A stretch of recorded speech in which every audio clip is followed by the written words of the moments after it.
Hi, this is Chris Peterson, host of the Penny Forward podcast. Thank you to those of you who have donated to the Penny Forward tip jar since we rolled it out a few weeks ago. You can find the Penny Forward tip jar at pennyforward.com by clicking on any of the 22 episode links on the front page. A small donation helps Penny Forward to provide accessible financial education to the blind community now and in the future. The Penny Forward podcast is produced solely by blind-owned businesses, including Taylor's Accessibility Services. Find her website at tayloraccess.com. That's TAYLORACCESS.com.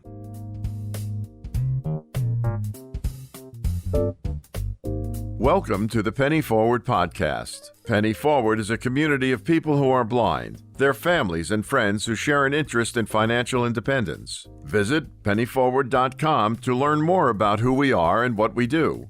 Join us now as we get to know people like us who are working toward their own success. Here is your host, Chris Peterson. It's pretty common for people to develop an interest in money after they have a bad experience with it somehow. And my guest today is Kaila Allen, and I think she kind of falls into that category. She has been married for 15 years. She's a mother of 2 kids, and she works for Future Insight, which was a job that she got as a direct result of her volunteer work with ACB Crafters. And I hope that she talks about that a little bit. But I really think that you're going to find her story to be interesting. Kaila, thanks for being here. You're welcome. Thank you for asking me to be here. Where do we begin? Well, I guess I should start at the beginning. My husband and I got married about 15 years ago. And at that point, we both worked. I worked full time. He was a part-time student and he worked part-time. After we got married, we had a daughter and she was super awesome. She still is. And since me and my husband were working, we both had jobs and we were working.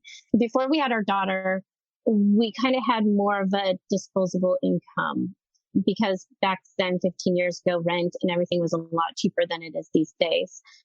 And so we kind of were in this mindset that we could buy whatever we wanted, whenever we wanted to. And we were young, we were in our early 20s and saving and putting money like into retirements and things like that were not things that were even on our radar. Things we even thought about were just like, oh, we'll forever have jobs. We can do this. I had my daughter. Everything was good. I was really blessed at the job I had then. I got to bring my daughter to work with me for the first 6 months. And then we put her into an at-home daycare that we paid. And then when I got pregnant with my son, things changed a lot. So my daughter was about 2.5 when I got put on bed rest with my son. So she was still in diapers, very young toddler. I couldn't pick her up or anything because of restrictions. But the hardest thing was I went to work on Friday and I got put on bed rest on Sunday. And my boss brought me my entire desk on Monday. So I basically lost my job. And like I said, my husband was a part-time student and he worked part-time and I was the breadwinner. Wow. And so this was devastating to us. Oh my gosh, it was so hard. So there were no protections for you for, like now there's family medical leave and stuff that you can take advantage of. Your job didn't have any sort of benefits, medical benefits or anything that covered any of this? No. So I worked for a very small company. I actually was third up in the company. So I was pretty high up, but it was a small company. And just to be treated that way alone was devastating because I could have done most of my job from home. I already had a laptop.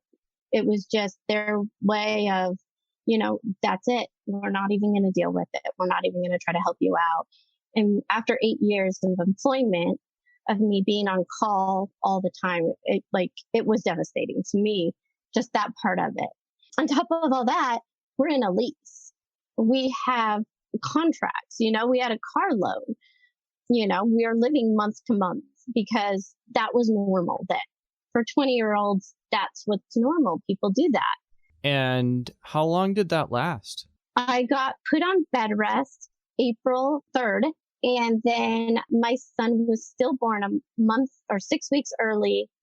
And so that was until June 24th.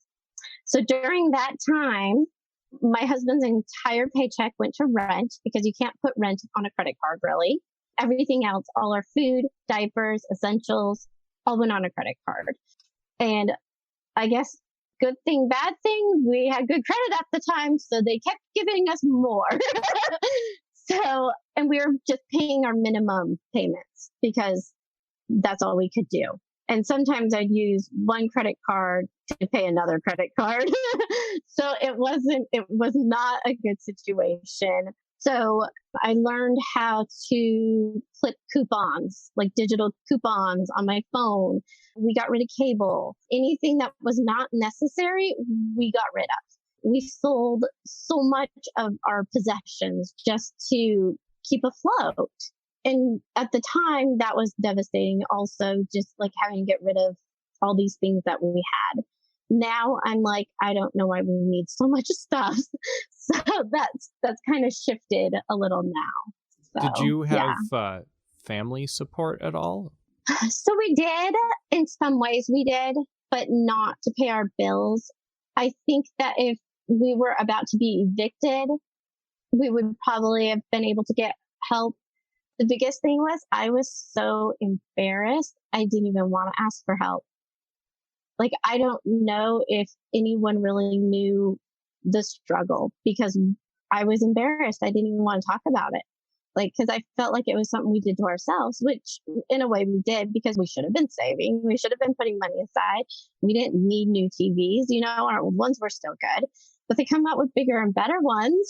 So iPads just came out, tablets, like all this brand new technology was coming out. My husband loves technology. So prior to this, a lot of our money was spent on technology. And he'll say that was one of his biggest mistakes is trying to keep up with his friends and having the newest phone and things like that. Was he still going to school while this was going on, or did he have to quit school? He had to drop out of school. He was in his third semester of nursing school and dropped out so he could go to work full time and support us. That also was another thing that's not cheap. You don't get your money back. So we are still paying student loans. That is one of our debts. And he has no degree because once he left and went and got a job and was working full time, there wasn't ever a way really to go back to school. He ended up changing jobs though and getting a little bit better paying job than he was getting, and like a $4 raise just by switching professions at the time. So that helped out, but that didn't make up for my income as well. We'll get back to our interview in just a moment, but first.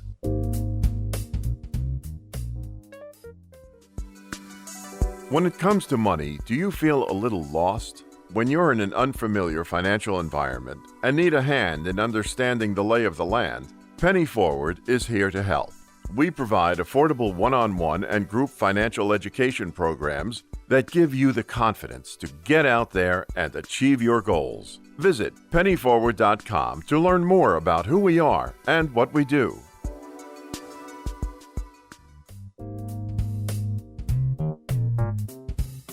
Do you have a short success story that you would like to share on the air? Leave us a message at 952-856-0313. If you missed that number, you can always find it at pennyforward.com/podcast. What did he end up doing for a job after 3 semesters of nursing school?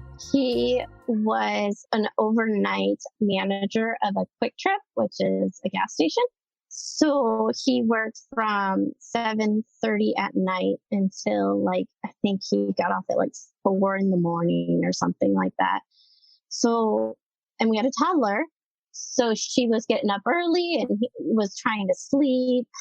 So that was hard. That was really hard because once my son was born, I did go on disability for the first time in my life, which that was hard for me because I always had a job. Sometimes I had 2 or 3 jobs. I like staying busy. So once I got put on bed rest, we didn't have any choice. So we had to figure it out. We did some things right and some things wrong. And that's the way you learn, is by doing things wrong and doing it different the next time. And so once Jonah was born, he was still working overnights. And so I had a baby with colic that was up all night, and then a toddler that was getting up in the morning. So I was not sleeping at all ever for until he switched jobs pretty much. I didn't sleep because he wasn't there at night and he slept during the day. And so that was really hard. That was hard on our family and our marriage too, because we didn't have time together. We didn't have date nights. Whatever we did was because it had to be done. Like his days off, we spent grocery shopping because I couldn't go grocery shopping. A newborn and a toddler on my own and not being able to see, and car seats in and out of transportation and groceries, I'm like, I can't do that. So his days off were spent running errands and getting things done that we had to get done outside the house for the most part. After that, we were living in an apartment then. We ended up racking up like $20,000 in debt during this time. And this was the miracle part. During that, we were in the process of buying a house. How we got our house, I really don't even understand, other than I was still paying everything on time at that point. So our credit was still good. We ended up getting first-time home buyers, so the restrictions and qualifications were, I guess, pretty lax at that time. The housing market in Arizona was at its lowest because it was in 2011. It had hit rock bottom. So they were just trying to give houses away at that point, which is complete opposite of today. And that was hard because we went through the whole process. Our house was supposed to close in February. Our lease was up in March. So I gave notice in February because we had to give 30 days notice. Our house did not close on time, and they had already rented our apartment to someone else. So we had to move out. We moved in with my mom for a few weeks. Our house ended up closing on April 28th. So almost 2 months later, our house closed. And so we had to pack up all our stuff and put it in a U-Haul. And I could not find a storage unit that was empty. So it lived in a U-Haul all of that time. So we had to pay for the U-Haul all of that time. Luckily, my mom did not charge us rent. So it was like 2 days before our house was supposed to close. And the guy's like, oh, it's actually $1,000 more for closing costs than I originally told you. And I don't know if you know, but you can't just have someone give you money. They have to prove where you got the money from. And that money doesn't have to be given back, that it's a gift. So my dad had already bought us, because the house had no oven or fridge or washer and dryer. So my dad bought that stuff for us, and we were going to pay him back for it. So because the house loan wouldn't close unless the house was livable. And it is not livable if you do not have a stove and a refrigerator. So we had to get those items, get them in the house, have them come out and reassess it with those items in the house. So if this guy decided not to sell us our house, our appliances are in that house. So we were playing a game of roulette, just hoping that this guy did not change his mind on us. We had to come up with $1,000. And my husband's best friend just got his student loan money. So I called him up. I will say I did cry. And he lent us the money. And since he's not family, he had to write a letter saying that we did not have to pay him the money back and have it notarized. Bring that and our marriage license that he signed to prove that he is not some just random guy we found on the side of the street, that we actually know him and have some sort of connection with him. And they finally accepted the extra $1,000 and our house was able to close. So that was, I never want to move again. That was like one of the worst experiences of my life. So now we have this $20,000 in debt that we had, plus another $5,000 from our U-Haul. So, oh my gosh, it was stressful. It was so stressful. And it was super stressful for me, but it was extremely stressful for my husband, who is now the sole income. And he was responsible for paying all of this. And that really affected his self-esteem. Like he felt like he wasn't worthy. And that, so that caused him a lot of depression and anxiety. And because it was just so much pressure on him to pay all our bills, pay all our back bills. And just, yeah. So that was really hard. And I won't say we really fought about money, but it was definitely a stressor in our relationship. Like I said, I started doing the coupons. We never got cable again. We kept doing things just to keep the electric bill down, keeping our house at 80, which isn't that bad, but when it's 120 out, 80 still seems hot. And so just doing things like that to reduce our bills. We did get to the point where we couldn't afford it. Like we can't, there's no more places to shovel money around to pay things. So I started reading up on stuff, and we went into a debt management program with Care One. And so I called them up and I talked to them, and they told me kind of what they did. I had them help us get started to kind of figure out and renegotiate our credit cards and stuff. And I kept with that program for 6 months. And by then I kind of figured out how it worked, and I quit that program. I unenrolled us from that, and I just paid the bills on my own the way they were, because it gave me an idea of how they were paying them off quicker. But now I'm not paying the $50 a month fee for them to do it for me. So I kind of, I kind of tricked the system there. But at the time, I didn't know what I was doing. I just knew we needed help. So I did go with that. My husband ended up getting a new job that was better paying and was during the day. So he started working for PayPal, and he's been there almost 10 years now. In August, it will be 10 years that he's worked for PayPal. And that's really when our life started changing and getting better, is when he got this new job, because he was no longer working overnights. We were able to, we sat down, we made a budget. This is how much we have to pay. These are our have-tos. That's the way we put everything. These are our have-tos and these are our wants. And we broke down everything. We'd go through our bank statement, and I would write down, okay, these are the things we have to pay. This is how much it is. You get paid twice a month. These bills will be paid with this paycheck. These bills will be paid with this paycheck. So as soon as his paycheck hit the bank account, I went ahead and I'd pay those bills. And that's kind of how we started getting out of debt. Our credit scores did go way down, because instead of paying the minimum, all of our credit cards, I started paying as much as I could on my higher interest credit cards and the ones with the lowest balance, just to get rid of them. And then, so we did have some things go into collections, but I figured that would be better than filing bankruptcy or something like that. It's much easier to recover from something being in collections rather than a bankruptcy following you for pretty much your entire life. We'll continue our interview in a moment.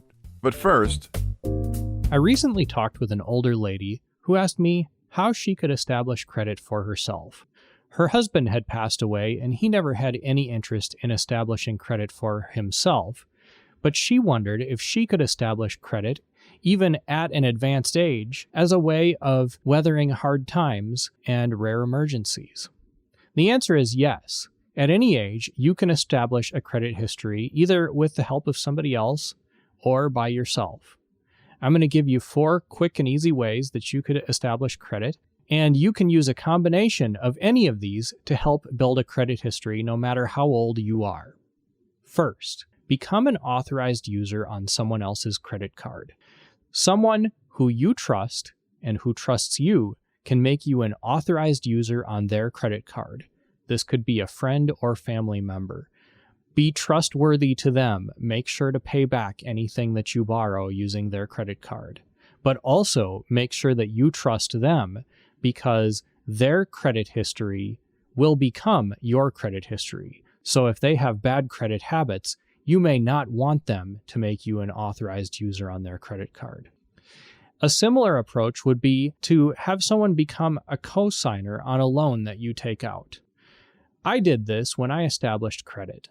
My parents became a co-signer on a loan that I took out to buy my first laptop computer back in 1996. A co-signer is someone who's responsible for paying back the loan if you're not able to. So it's important to make sure that you make every payment on time and be the trustworthy person in this relationship. Two ways that you can establish credit history by yourself are by asking a credit union for a credit building loan. The way this works is they ask you to make a down payment of a few $100s, which they put it into account, and you pay back a loan in that amount over time so that you can record a history of on-time payments on your credit report. Secondly, you can take out a secured credit card. This is similar to the previous approach in that you need to make a down payment of a few $100s, and you are given a credit card with a very small credit limit, which you can use to establish a credit history. Starting out with a very small credit limit is a good way to go because it means that you don't risk getting so far out of control that you can't pay back the money that you borrow. Again, a combination of all four of these approaches can be used by anyone at any age to establish a credit history when you don't have one at all. This isn't an easy thing to do. Sometimes people will say no when you ask them for help, and not every credit union is going to be willing to offer you a credit building loan. Still, if you are persistent, anyone at any age can use these techniques to build a credit history. Do you have a favorite budgeting, banking, or investing app? Tell us about it at 952-856-0313. If you missed that number, you can always find it at pennyforward.com/podcast. At what point was it that you could tell that it was starting to work? The first time we paid off a credit card, we celebrated like we didn't go buy anything, but we definitely had a woohoo moment. That was the biggest thing. Like once we paid off the first thing, it completely shut the account. So we weren't tempted to use it again. We took it away. And that really gave us the motivation to keep going, that feeling of relief, like, oh my gosh, we did it. We got one gone. And then, oh my gosh, we have two gone. I sat down and I made a spreadsheet of what I was going to pay when and how much to each card. And I had everything online so I can go and I can check it and keep an eye on it and watch it each time I made a payment. I would watch it go down and then I could go in my spreadsheet and I could lower that number. So keeping up on that really helped because it was, every time, even if it was just, that balance went down 10, 20 bucks, that's $10 or $20 that I got to subtract from the amount of our debt because I had it all tallied up. Like it totaled, like you have $24,000 in debt. That didn't include our house payment or student loans. So those are ones we're still working on, but they're the larger ones. So it took us 3 years to pay it all off. So it took a long time, but it was a lot of money and we still had bills we were paying. So I wish it took way less, but it was about 3 years from when I started the debt management. And then by the time we had zero. And the debt management plan they had us on, it was going to be 6 years. So I cut that in half from what they would have done. So that was pretty exciting for me to do. In retrospect, was the debt management program worth it to you, though? For us, yes. Once I had the time, I knew that something was being done. I was so stressed to even research it and think about it was overwhelming at the time. So I feel like, yeah, it was only because it gave me some guidance. It freed up my mind enough that I didn't have to stress about it, that I was able to put in effort to fixing it. And rather than, oh my gosh, I'm just so overwhelmed with this, I don't even know how to start. So it did give us that starting point. So before all this started, you were kind of living like lots of people in their 20s do, spending it Yeah. as soon as you get it kind of a thing. I know I was. What is life like for you now? I could pay all my bills for 2 months right now. What's in my main account? That's not even counting my savings account. We do carry a car loan, but it has a 0% interest on it. And then we have our house loan, which is a quarter of the value of our house because we overpay every month. So that is awesome to me that I owe a quarter of the value of my house on my house right now. Awesome. So, yep. What else? Do you have a savings or are you investing in retirement? Yeah. So we have a savings account that we have money automatically transferred into every month. My husband has a 401k, which is super cool. And a percentage of his paycheck goes towards buying stock in PayPal. And then he gets to purchase stock with that money. They automatically just purchase stock with that money in PayPal. And then a lot of our stuff is in stocks. We have a lot in stocks right as of now. He's been there 10 years. So that alone, just we know that now if something happened, if we were in that same situation that like if I couldn't work or he couldn't work, we know that we could survive 6 months without having income come in. Someday it'll be a year and then more and more. That's amazing. And you're back to work. When did you start going back to work? I started in April. And I'm really enjoying it and it's part-time. They're very flexible with me. That was one of the big things I needed was flexibility because when I started, my kids were doing online schooling here at the house still. And so I really like it though. I really like what I'm doing. I get to teach crafts and get paid for it. So I cannot complain. That's such a great story. I appreciate you sharing it with us. And I wonder if you have any advice for someone, think back to you when you're 20 years old and had advice to offer to that version of Kaila, what would it be? It would definitely be put that extra, even if it's an extra dollar, into a savings account for later. Nowadays, our lifestyle from when we got married and now is completely different. We hardly go out to eat. We cook almost every meal at home. So that in itself is huge because we used to go out to dinner with friends and stuff like that. And now we just have them over and I'll cook dinner or we'll have them do a dish and I'll do a dish. And I can cook a meal for 8-10 people for less than it is for us to go out to dinner for the most part. So that just not going out to eat was huge. That was one of the first things we stopped doing when I got put on bed rest and my income was gone was we no longer ate out. We didn't have cable. We just had the necessities. How's your stress level? And I was okay with that. Oh my gosh. When it comes to money, no stress at all because I know that it's there. I know that I can open my bank account up and I can pay my bills when they're due. And that alone is just huge. My husband's stress level is way less now too. And how has that affected your marriage? It's good. His stress level affecting me is that makes it way easier. Instead of talking about how are we going to pay this bill, it's like, what do we want to do to upgrade our house when we have enough money to do this? What do we want to do? Because we'd much rather invest in the house we own than go buy new things. We still do things. Like we still go to California and go to the beach. But instead of putting it on a credit card, we plan ahead and we look for hotel deals or Airbnbs and things like that. We buy gas cards from the grocery store when it's 4 times fuel points so that when I use those gas cards, I get more of a discount on it, things like that. And now we only have one credit card that we use and it's because it's an Amazon credit card and I get 5 times rewards on Amazon purchases. So since that's primarily how I do my shopping, We do that. And then every time we get paid, we pay that off. So we pay it off twice a month. We'll continue our interview in a moment, but first...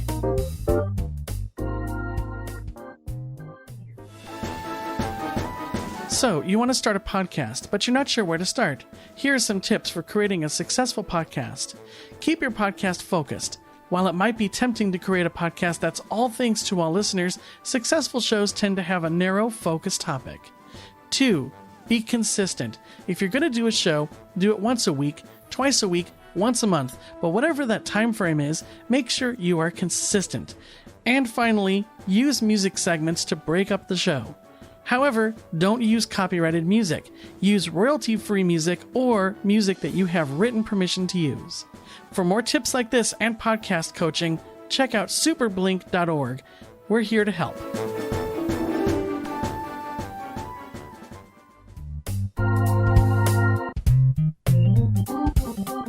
Do you have a short success story you want to share on the air? Leave us a message at 952-856-0313. If you missed that number, you can always find us at pennyforward.com/podcast. Let's talk about your kids real quick. How did this impact them, if at all, and how are you raising them differently now that you've gone through this? I want to say that it didn't impact them too negatively because they were so young and didn't really understand money and stuff like that. But I want to say that, but I know it's wrong because I know the stress in the house alone affects them, whether they know that it's because of money or not. I know that just having that in the house affects everybody who lives there. But the main thing that it's taught me is how to manage my money and how to teach my kids how to do that. And that it's important to do that, to teach them how to save and talk to them about their money. And growing up, my mom owned her own company. So I was used to earning my money for what I wanted. And it was kind of encouraged, hey, you should probably put some away, but it wasn't really enforced. So now the kids each have their own savings accounts that we opened for them when they were born. That's one thing that we did for them is hopefully they'll have some money for college and stuff like that so that they don't have this student loan debt like my husband incurred. Teaching them the difference between needs and wants. That's huge. I think that's really hard for people to distinguish because they want it. They feel like they need it. And so teaching them the difference, like, yes, you need food. You don't need a pair of shoes if you already have 3 pairs of tennis shoes. You really don't need another pair of tennis shoes. That's more of a want, even though tennis shoes could be a need. So distinguishing things like that. They each get an allowance every week and they get to choose what they do with it. If they want a larger item, they have to save up. We kind of let them decide what they want to do with it. We encourage them to save it. But I also want them to have the feeling where, man, I spent my money on this, but I really wanted or needed that. And now I have to wait and get it because I feel like that will teach them a lesson for when they're older. So I try to let them have their own experiences because I feel like me preaching to them is one thing, but them going through it and learning it for themselves is another thing. And that's when it's going to stick, is when they feel, man, I really, really wanted that. I shouldn't have bought this week. And that's happened. So a big thing I try to teach them is, how about you don't buy that right now? You wait X amount of days, 3 to 5 days. How long did it take you to earn that money? Okay, it took me 5 days to earn that much money. Why don't you wait 5 days and see if you really want that still? And usually after those 5 days, they don't even remember they wanted whatever it was they were wanting so desperately at that moment. So, and when they do go shopping, they have to cover not just the price of whatever the price tag says, they have to cover their own tax also. Last question. You said during this time when you got deep into debt that you were embarrassed to talk about it, to ask for help, and so forth. How do you feel about that now? And what advice would you give to people that are feeling that way, that embarrassment that you felt? I kind of almost feel like everyone, the majority more than don't, are in debt at some point in their life, and hopefully not so bad that they can't survive. But I wish I would have had those conversations with my mom or my dad and just said, hey, we're really struggling. Can we borrow this money from you or something along those lines? Because they had it that they could have lent it to us.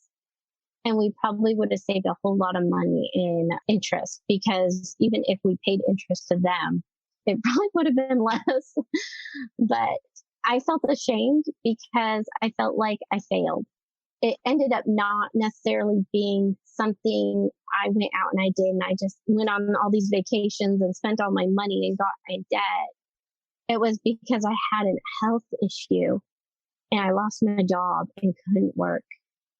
And I had to do what was best for my kiddo. So, well, again, thank you. I hope that this is a helpful story to someone that's going through something similar, and will give them hope that there is hope.